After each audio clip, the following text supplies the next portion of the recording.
and I'm the Topminnow and Pupfish specialist. Today I'm at Mission Gardens collecting about 300 Gila Topminnow to take to the Sea Life Aquarium, where we're going to start raising Gila Topminnow to stock out at future populations. So we're at the gardens. It looks really good. Last year when I was here monitoring, I set 10 minnow traps for about 2 hours and captured a couple hundred individuals, but visually I saw more than 2,000.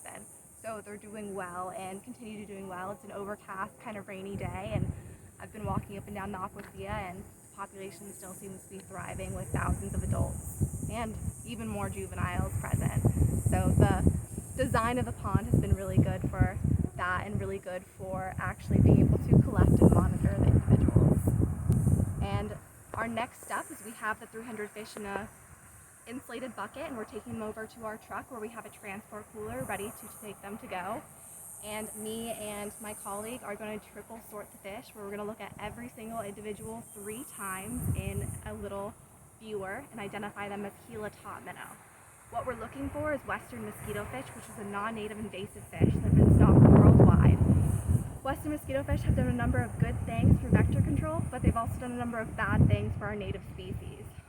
It's been well documented that when western mosquito fish are introduced, Gila Topminnow populations will decline. So we're kind of trying to keep an eye on that, so if there are any non-natives, such as the western mosquito fish, we can quickly remedy that situation. And we also want to reduce our chances of stalking western mosquito fish anywhere. Gila Topminnow western mosquito fish are functionally nearly identical and visually nearly identical, but there's a few distinct characteristics that we're looking for. One, the western mosquito fish has melanophores, or black spots, on all their fins. Their dorsal and anal fins are also slightly misaligned. They have teardrops in their eyes, and their tails are a little less squared off and a little bit more rounded.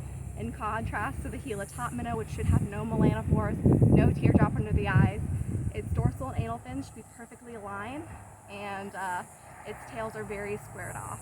They look very similar because they're both live-bearing species. They have these modified anal fins that serve as gonopodium that they use for internal fertilization. So they're both really neat fish, but our Gila Topminnow is very important to the conservation of Arizona native species.